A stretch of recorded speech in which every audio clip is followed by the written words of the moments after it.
नमस्ते जी। आज का विषय आर्य कौन।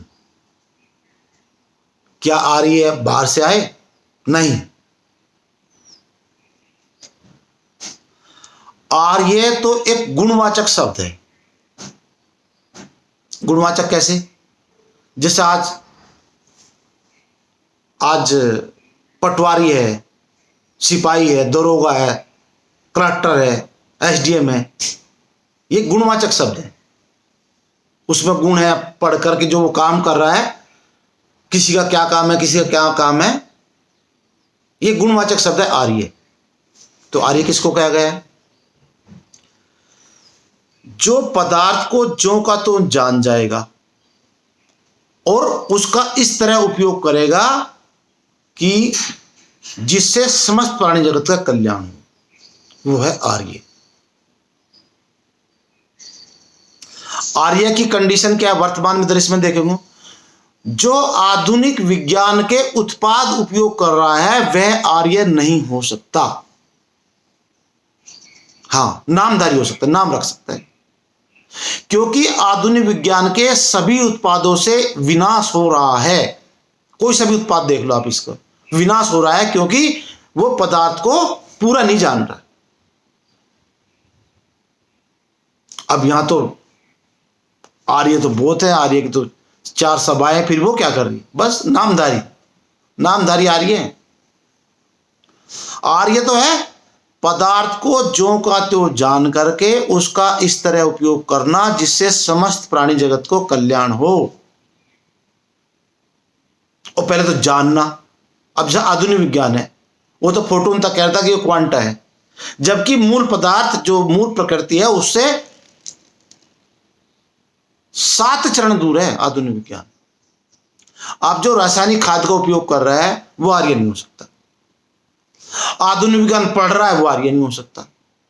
आधुनिक विज्ञान के जहां तक सत्य है वहां तक पढ़े तो ठीक है, पर जहां उसके गप है या अधूरा है वो पढ़ेगा। जैसे आर्य समाजी है कोई और वो मेकाले में किस स्कूल में पढ़ रहा है और वो फोटोन को क्वांटा समझ रहा है तो अधूरा हुआ ना, तो वो आर्य नहीं। हाँ, वहां तक पढ़ ले कि हाँ मॉलिक्यूल होता है, एटम होता है, फोटोन होता है, और क्वांटा नहीं बोलेगा। तो जब जो का तो जानेगा, अष्टांग योग का पालन करेगा, और अष्टांग योग पालन करेगा उसकी पहचान है कि कम से कम 100 वर्ष तक वह स्वस्थ रहेगा, स्वस्थ निरोगी। आज तो आर्य समाजी जल्दी 100 वर्ष से पहले ही मर रहे। एक्सीडेंट को छोड़ देना, मैं जनरल कह रहा हूं, जो आचार्य हैं वही बीमार है, तो आर्य नहीं है। नामधारी आर्य हो सकते हैं। आर्य के लिए तो पदार्थ को जानना पड़ेगा और जानकर उसका उपयोग करना। अब बहुत से जो आर्ष गुरुकुल हैं वहां जर्सी गाय बंधी हुई है, गाय का ही नहीं पता है। रासायनिक खेती कर रहे, वही नहीं पता है, तो काहे के आर्य? ये गप। देखो, उन्होंने विद्या बचा कर रखी, ये ऋषि परंपरा को बचा कर रखा, वो उनको बहुत बहुत धन्यवाद है, धन्यवाद के पात्र हैं जितना उन्होंने काम किया।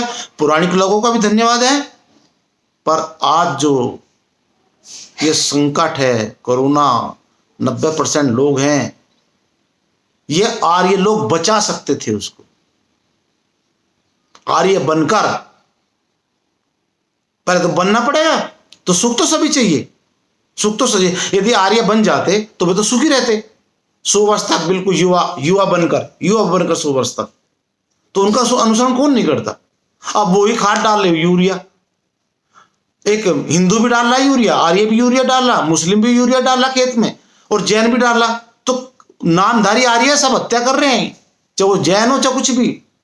जो यूरिया डाल रहा वो हत्या कर रहा, आर्य नहीं हो सकता, सर्वश्रेष्ठ नहीं हो सकता। और वेद में क्या है? वेद में कहा है कि जो पदार्थ को पूरा पूरा जान करके उसका उपयोग करेगा जिससे समस्त प्राणी जगत को कल्याण हो, उसको आर्य कहा। उसी को मानव भी कहा गया। मानव, वेद कहता है मनुर्भाव, मानव बनो। मतलब जिसका आचरण इस तरह होगा कि उससे किसी दूसरे प्राणी को दुख नहीं पहुंचे, वो है आर्य। अब इसमें बाहर अंदर का तो आने का ही प्रश्न नहीं, क्योंकि सुखी तो आर्य ही बनकर आ जा सकता है, सुखी तो योगी बन के ही जा सकता है। अष्टांग योग का पालन तो अनिवार्य शर्त है, नहीं तो पदार्थ को जान ही नहीं सकते। और कौन नहीं सुखी रहना चाहता? जितने आत्मा है सब सुखी रहनी चाहती हैं, एक भी नहीं चाहेगा कि मैं दुखी रहूं। पर सुखी रहने के लिए चरण है, चरण क्या है? सत्य विद्या पढ़नी। पहले तो सत्य विद्या का वेद में सारी सत्य विद्या है। हाँ, उसमें वेद के नाम से मिलावट करी है ठगों ने अपनी ठग विद्या बढ़ाने के लिए, दूसरों को लूटने के लिए। जैसे पुराण में बहुत मिलावट कर दी कि ईश्वर साकार हो सकता है, अवतार ले सकता है, गपोड़ों ने, ठगों ने कर दिया मिलावट। तो पदार्थ को ज्यों का तो जान करके उसका इस तरह उपयोग करना कि समस्त प्राणी जगत कल्याण हो, और इसके लिए अष्टांग योग का पालन करना। और अष्टांग योग पालन करने के लिए पहले ही नियम अहिंसा, और दूसरा सत्य को धारण करना, और सत्य को धारण करने से पहले सत्य को जानना। तो आओ हम मानव बने, आओ हम ऋषि बने, आओ हम आर्य बने। धन्यवाद, नमस्ते जी।